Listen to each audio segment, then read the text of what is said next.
Hi, my name is Dirk Liesenfeld and I am glad that you are interested in our DVD and therefore also in our work. Since the early 90s, Sarah and I accompany people who want to grow. Maybe you also know that vague longing in you, a kind of restlessness without an obvious reason, a kind of certainty that there's more without that you could pinpoint it correctly.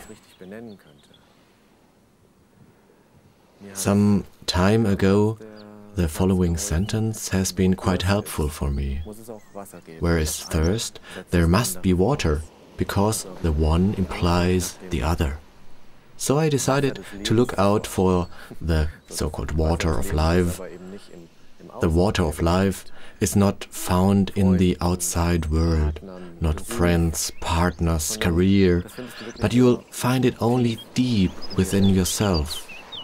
Self-awareness is the path to it, and on this way we can assist you in our seminars and sessions, if you like.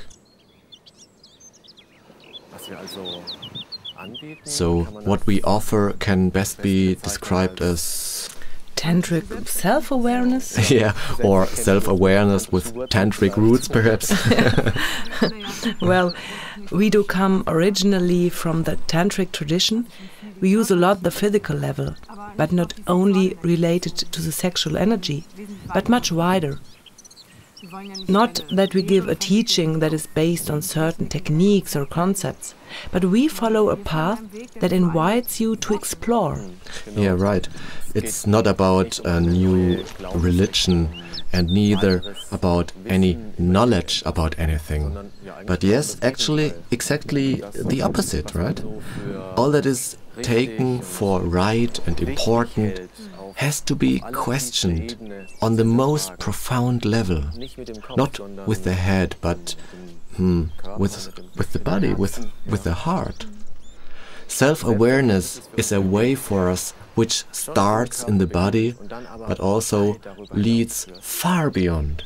That's why we look at the different levels in the seminars.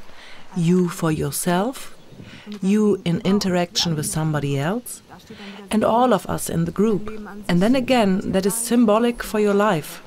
On your own, at home for example, you with your partner or friends or children, and you with your fellow man. We open up spaces where you are in a position to watch you and your life from a higher perspective, to get insight and knowledge. And it's all about bringing it down to earth. As you once said so well, if it's not good for everyday life, it's not good at all, right? Yeah. Right. I do not take the daily life just as a series of routines, but rather the opposite. As a field, a training ground for more awareness, to bring more awakeness to life and thereby see through your own games. Your life from this, as you say so beautifully, higher perspective. All rooted in life. Now that is important. The feet on the ground, but the wings wide opened. The tree crown stretched towards the sky. Life is not the way as it seems to you. The vast majority of people see life from colored glasses they're wearing, the old memories from the brain and the branded concepts. Now, just imagine, just as a metaphor, as 10 people in a room looking at a white wall with their colored glasses on, and they argue about what color the wall is. One can well imagine, right? One calls red, it's red. Another, no, blue, it's blue. Green calls the next one. In a way, yes, everyone is right in its view, colored by his glasses. And yet, the wall is white. And that's just as it is in life. What we do in the seminar is to make people aware for the first time that they have colored glasses sitting on their noses. But it is simply not enough that you know that, right? The knowledge, and that is the always chattering mind. That is the problem.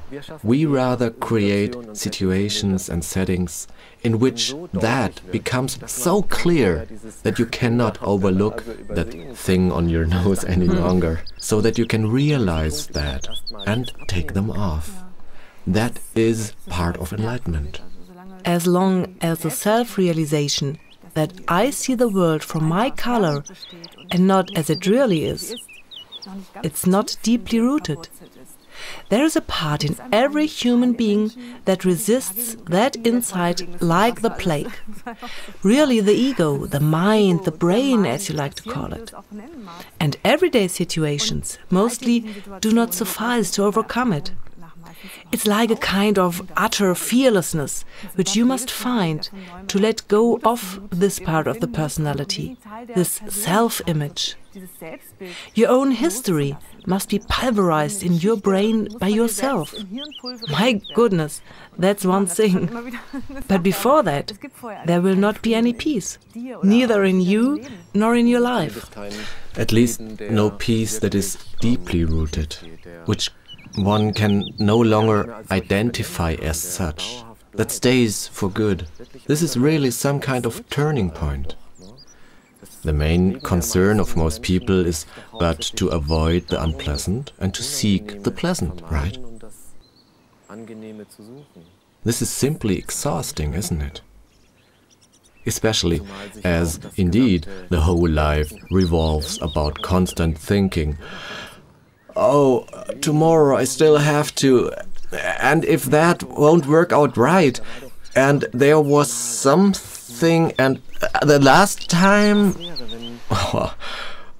What if, on a really deep level, the root of the problem would be detected?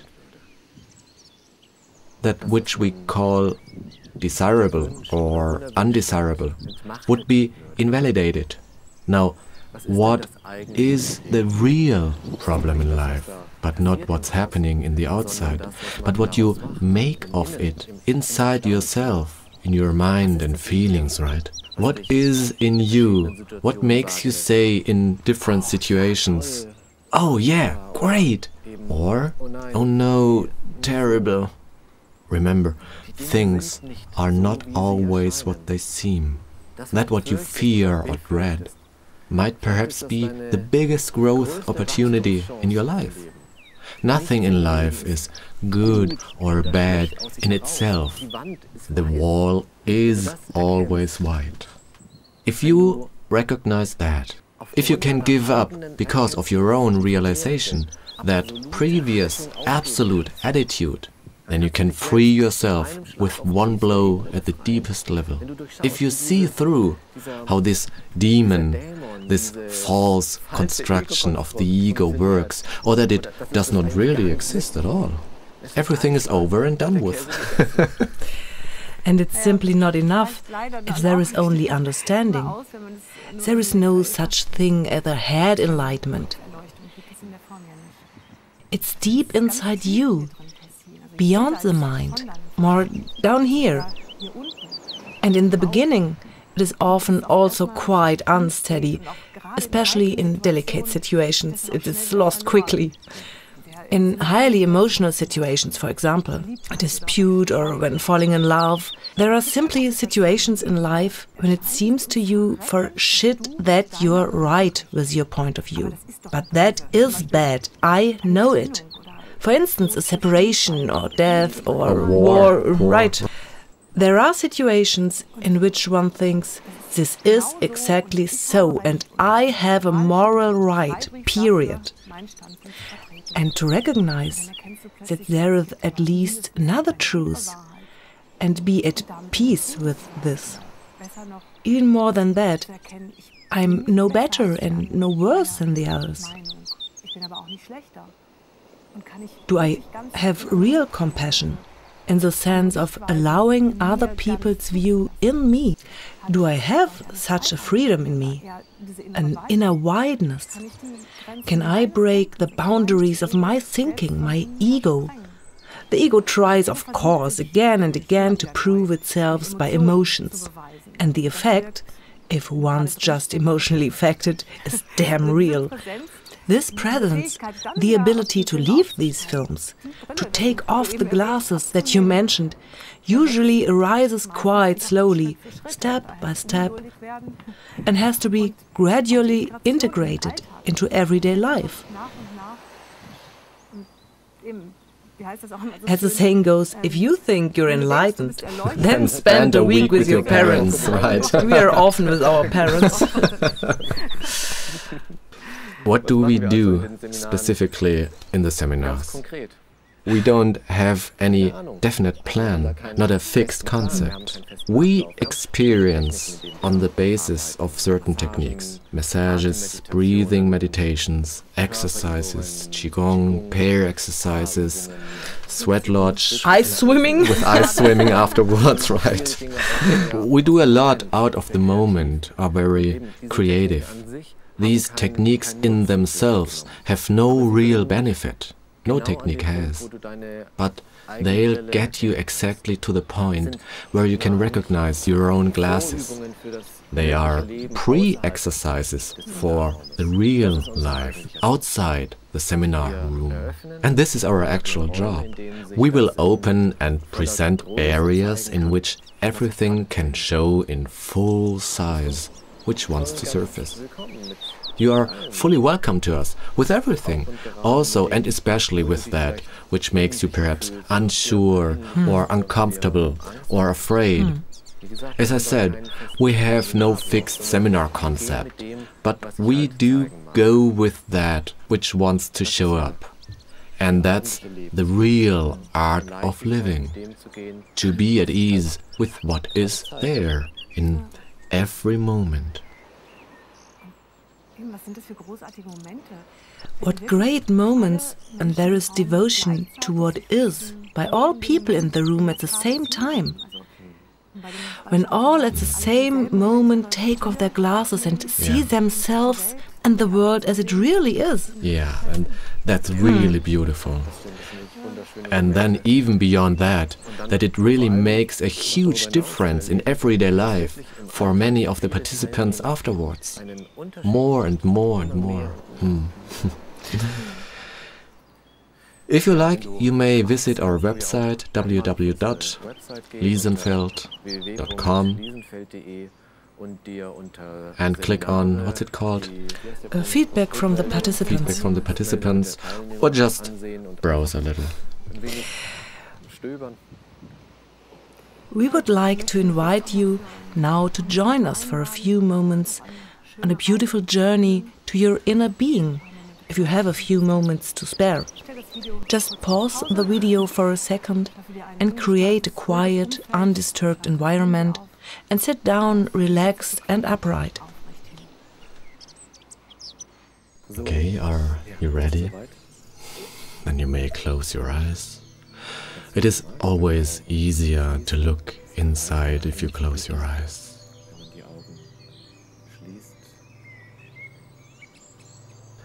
Take your time for it. Feel your breath as it flows into you and flows out again.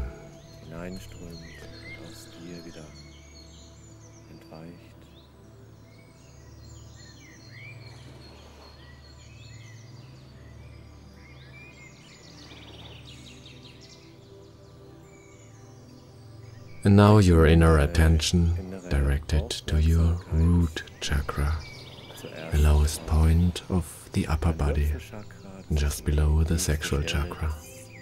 And it's all about perceiving it, nothing to do with it, to change or anything. There's no desirable state there, but just perceive what is there.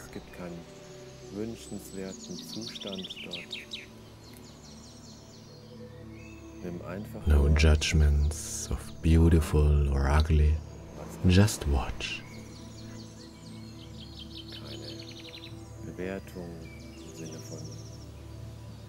As if it is warm or cold, for example, whether there is flow or not.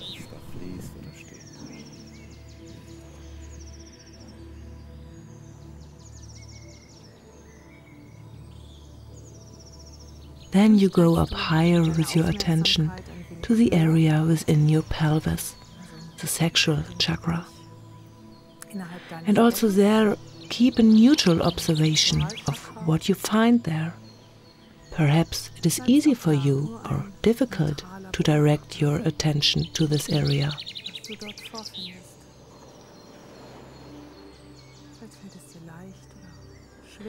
Just watch and feel. Are there changes as opposed to before?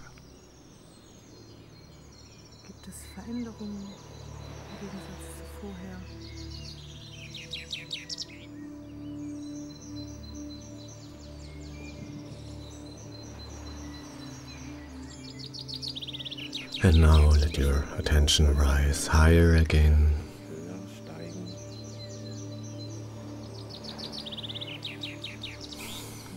Into your stomach or the solar.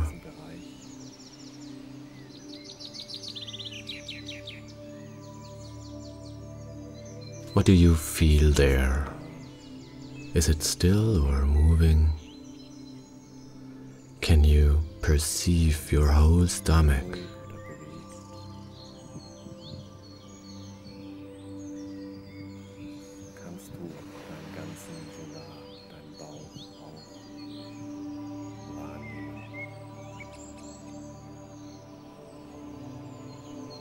And while you look, is there any change?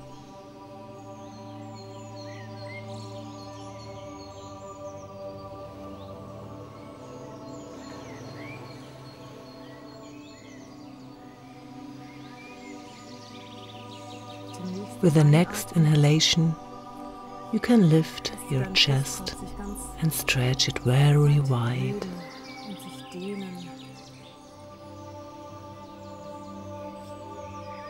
You have now arrived at the heart.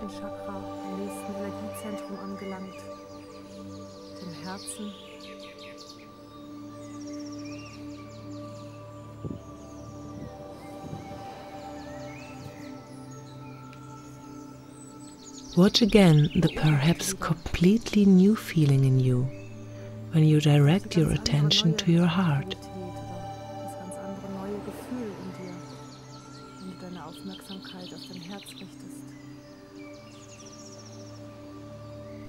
Let your chest widen to feel your heart completely.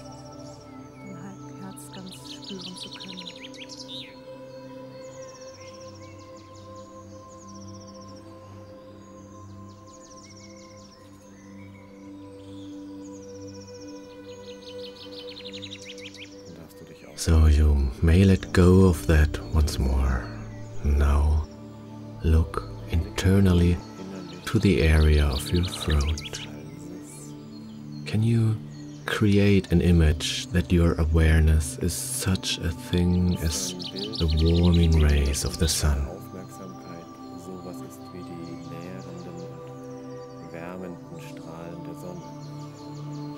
Observe what happens when you let your inner sun shine on your throat.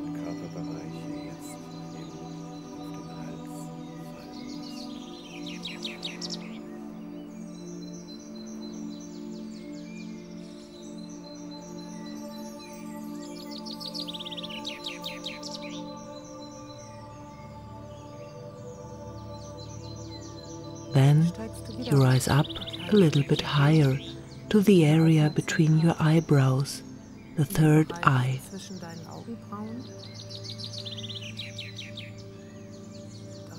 Be very vigilant that you really only perceive neutrally. Free yourself from ideas and expectations concerning the center.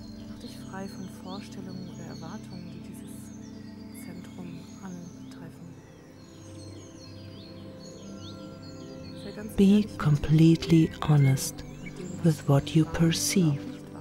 or do not perceive.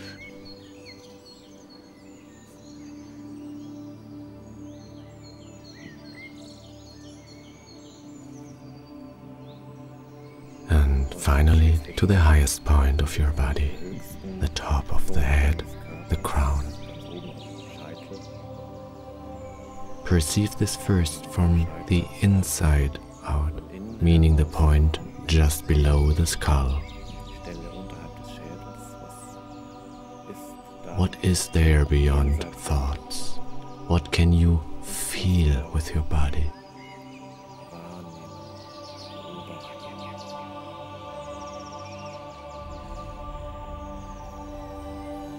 And then you can enlarge your scope of attention over your head, as if there was a cap on your head there, and see if you can also feel this area above your crown.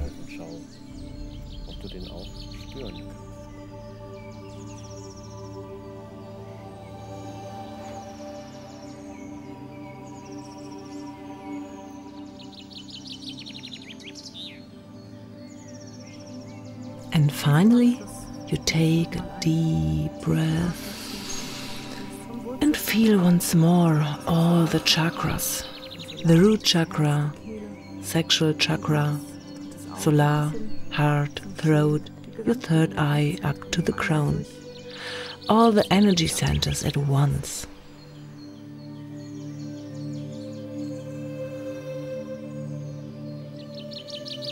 Try to feel it in its entirety. Now come back with your attention to the outside, into the world. And just as it is important that you can engage yourself in a deep meditation, it is just as important that you can let go of it all again. And you will succeed if you now open your eyes, still feeling the body both at the same time. You might just look around in the room where you are. Also still feel your breath and listen, what is there right now? Well, this very simple and short meditation is very effective if done several times a day. Every now and again in between, maybe even in a shorter form, just a brief internal check-up. There are so many opportunities in life where you can do that. Maybe if you are on the toilet or waiting at a bus stop, right?